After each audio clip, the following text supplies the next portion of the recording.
Morning दोस्तों, कैसे हैं आप लोग। उम्मीद है सब ठीक होंगे, अपने और अपने परिवार वालों का ख्याल रखे होंगे। दोस्तों, वक्त है एक नई कहानी की और आज की कहानी की शुरुआत दरअसल दुबई के एक होटल में तीन लोग बैठ करके एक मीटिंग कर रहे होते हैं। और मीटिंग भी कुछ ऐसी वैसी नहीं, वह मीटिंग भारत के एक बेहद ही चर्चित और एक म्यूजिक कंपनी के मालिक की मौत की मीटिंग हो रही होती है।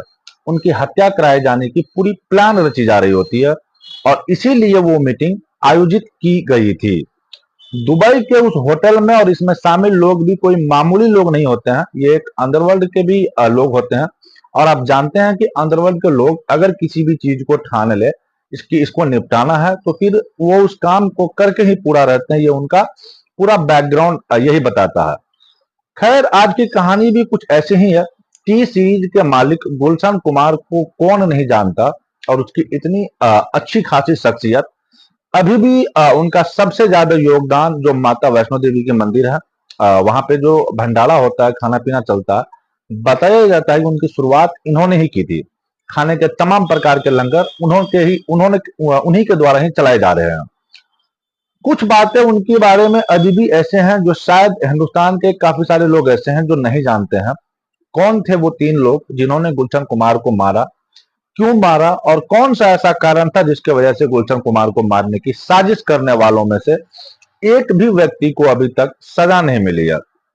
यूं कह लीजिए कि गुलशन कुमार को आज तक इंसाफ मिला ही नहीं, क्योंकि जिसने साजिश किया, जिसने मारने का यह खौफनाक प्लान किया, वह सारे लोग अभी भी बाहर घूम रहे हैं और उनके ऊपर किसी भी तरह की कोई कार्रवाई नहीं हुई है। यह सुनकर आपको बेहद अजीबोगरीब लगेगा, लेकिन यह बात सच है। आज का जो कहानी मैं आपको सुनाने जा रहा हूँ, ये कहानी है गुलशन कुमार की मौत के और उनके कातिलों को कि आखिर सजा क्यों नहीं हुई।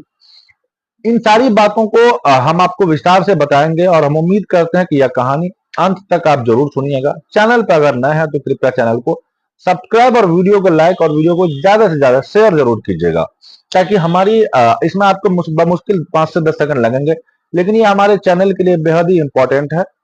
अब हम सीधे कहानी को शुरू करते हैं। दरअसल यह कहानी शुरू होती है दिल्ली का एक छोटा सा दुकान जहां पर कैसेट बेचने का काम चला करता था। वही कैसेट जो हम लोग पहले टेपों में लगाकर चलाया करते थे, ऐसा ही कैसेट उस दुकान में बिका करता था। और यह दुकान था गुलशन कुमार के पिताजी की। यहाँ पर गुलशन कुमार का भी आना जाना था। देखते ही देखते गुलशन कुमार बड़े होते गए और इस दुकान में उनका इंटरेस्ट बढ़ने लगा।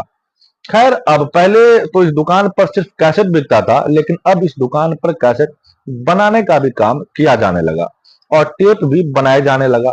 एक दिन बैठे बैठे गुलशन कुमार को यह आइडिया आता है कि क्यों ना कैसेट में जो रीले बनाई जाती है, जो गाने चलते हैं, उसको भी हम ही लोग बनाए तो कैसा रहेगा।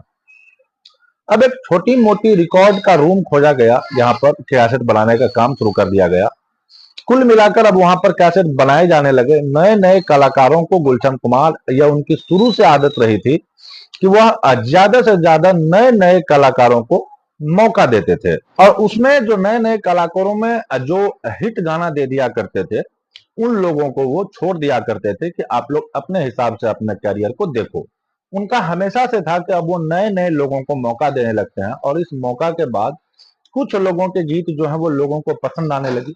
अब जैसे जैसे लोगों को गीत पसंद आती, तो गुलशन कुमार के कैसेटों की जो डिमांड थी वो बढ़ती जाती। लेकिन गुलशन कुमार ने एक बहुत अच्छा सा दिमाग लगाया था कि पहले वो भक्ति गाना से उन्होंने शुरुआत की थी। और भक्ति गाना सुनने के लिए गरीब अमीर सभी लोग कैसेट लिया करते थे।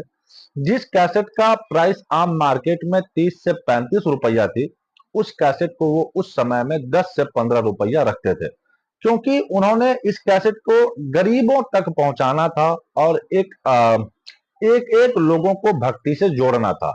इस वजह से उन्होंने इतनी अच्छी पहल की शुरुआत की थी, जिसकी वजह से यह कैसेट लोगों के बीच में मानो एक तूफान सा आ गया था। जिधर भी देखिए उधर सिर्फ एक ही कंपनी घुसती थी और वो थी टी सीरीज।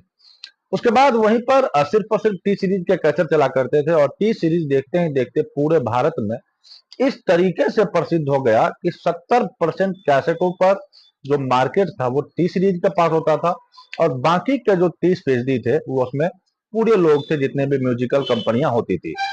क्योंकि क्वालिटी हर बार सिंगर को बदलना और हर बार नए सिंगर को मौका देना, उसे भी ये गुलशन कुमार को बेहद प्रभावित करता था। और गुलशन कुमार की शख्सियत तो कुछ थी ही ऐसी कि जिसका हम जितनी भी तारीफ करें उतनी शायद उसके लिए कम थे। जब मुंबई में गुलशन कुमार रहने लगे तो जुहू के इलाके में एक मंदिर हुआ करता था।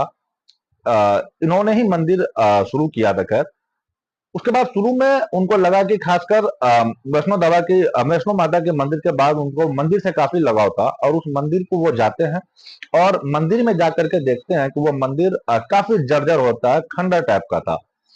कहा यह जाता है कि गुलशन कुमार फिर अपने पैसे से उस मंदिर का पूरा रिकंस्ट्रक्शन करते हैं, उनको बेहद अच्छे तरीके से बनाते हैं और मंदिर को इतना अच्छा चमका देते हैं कि वो मुंबई में जब भी होते, सुबह शाम किसी भी टाइम एक बार एक दिन में उनका उस मंदिर में दरबार में जरूर जाते। उस मंदिर में जाना तो उनका बिल्कुल तय ही हो चुका था। धीरे धीरे अपने इस म्यूजिकल कंपनी को फिल्मों से भी जोड़ना शुरू करते हैं और फिल्मों से भी एक संगीतकार कलाकार अनुराधा पौडवाल हो गए, या सोनू निगम हो गए, जितने भी इस तरीके के गायकार थे, राजेश हो गए, सारे लोगों को उन्होंने मौका देना शुरू कर दिया। देखते ही देखते इन लोगों के गीत लोगों के दिलों पे राज करने लगे। अब जैसे इन लोगों की ये राज करते हैं, ठीक वैसे ही टी सीरीज के ग्राफ भी ऊपर बढ़ जाते हैं।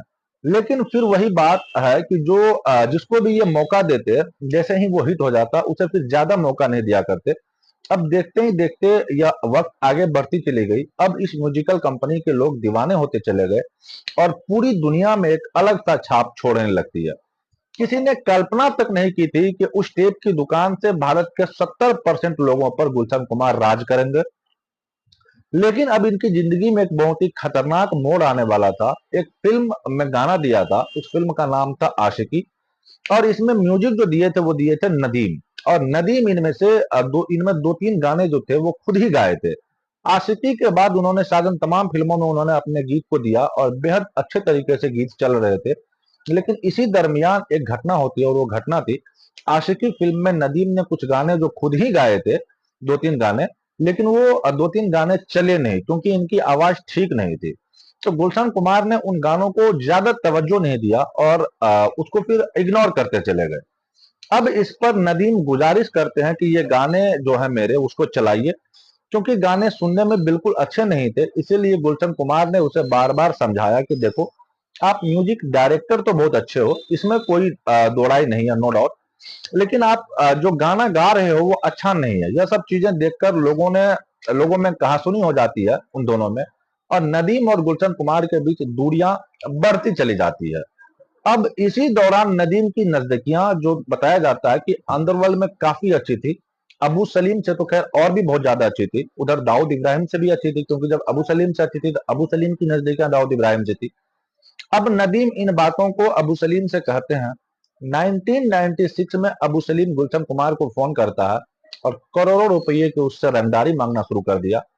गुलशन कुमार उस समय इन बातों को ज्यादा तवज्जो नहीं देते हैं और जितने रुपयों की डिमांड होती है उतना पैसा उनको दे दिया जाता है।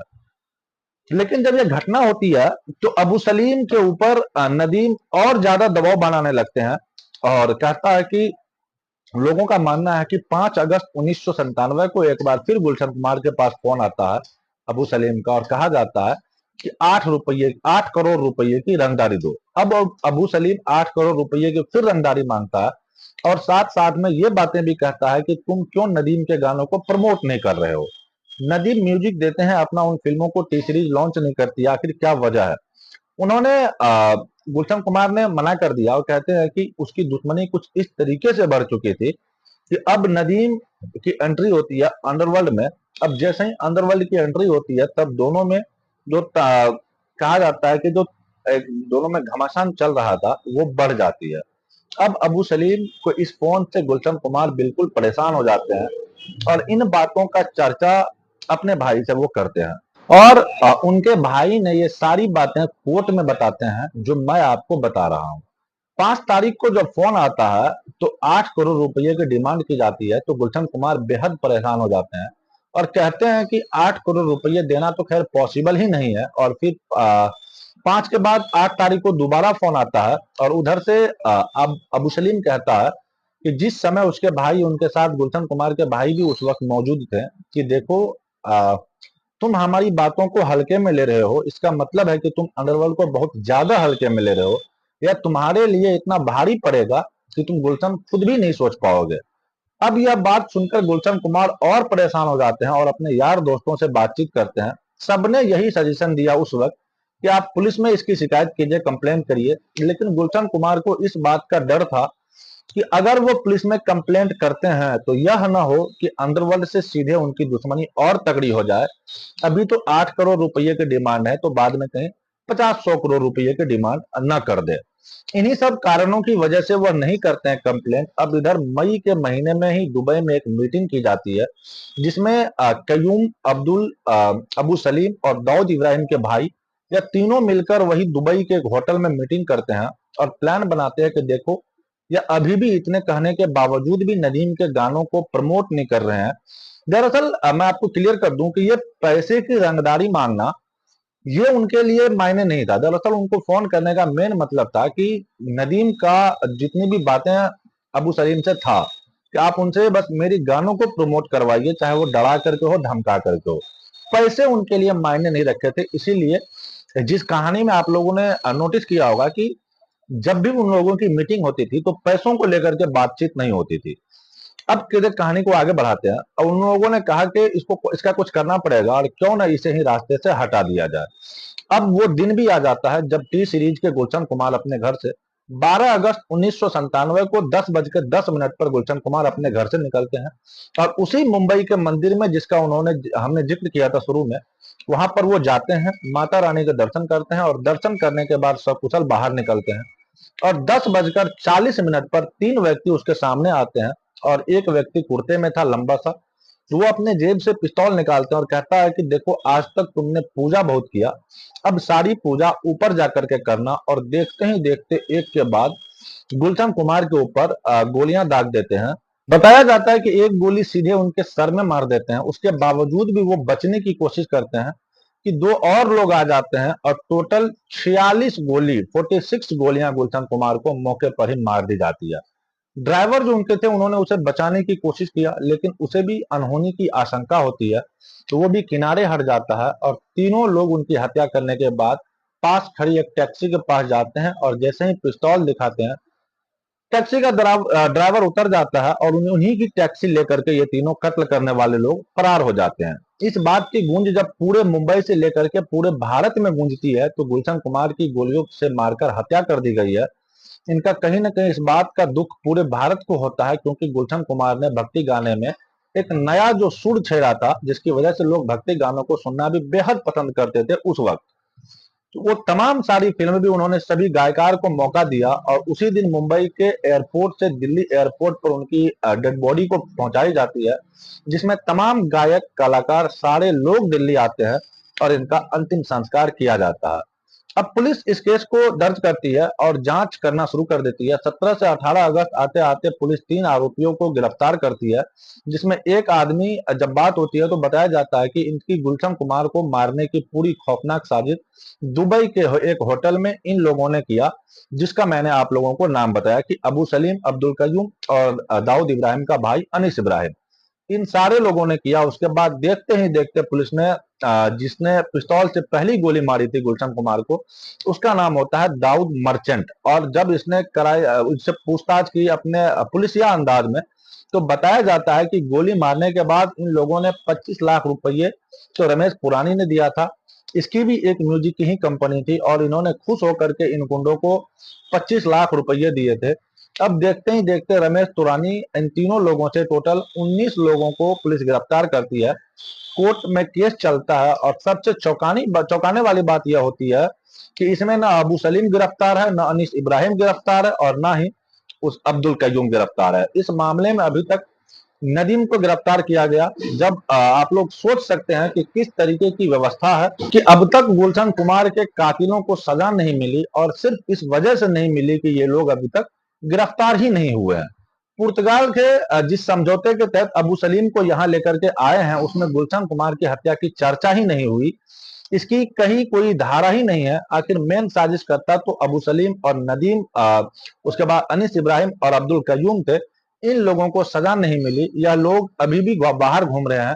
नदीम और अपनी पत्नी और बच्चों के साथ लंदन की नागरिकता ले चुका है और वहीं रहता है और दुबई में भी बिजनेस करता है। उसके ऊपर अंडरवर्ल्ड का पूरा हाथ भी है और वो भी खुला घूम रहा है। इस केस के तीनों चारों मास्टरमाइंड यानी नदीम सहित किसी और को किसी भी तरह की कोई सजा नहीं हुई है। विडंबना यह है कि इस देश का कि गुलशन कुमार को अभी तक इंसाफ मिला ही नहीं। एक और लोगों को सिर्फ उम्र कैद की सजा हुई है, वो सिर्फ एक लोगों को, और वो है दाऊद मर्चेंट को। बाकी सारे लोग बाहर घूम रहे हैं, सारे लोगों को बरी कर दिया गया है। इसी के साथ दोस्तों आज की कहानी यहीं पर समाप्त होती है। आप जरूर बताइएगा कि गुलशन कुमार को इंसाफ मिला या नहीं मिला। इस कहानी के बाद आप लोग सोच समझ के अपने माइंड से जवाब दीजिएगा। और अगर आप चैनल पर नए हैं तो मैंने पहले भी बताया कि आप लोग चैनल को सब्सक्राइब कर दीजिएगा, क्योंकि यह हमारे लिए बेहद इंपॉर्टेंट है। खैर, मिलते हैं किसी दूसरे कहानी में किसी नए पक्ष के साथ। तब तक के लिए अलविदा लेना चाहते हैं। जय हिंद, जय भारत।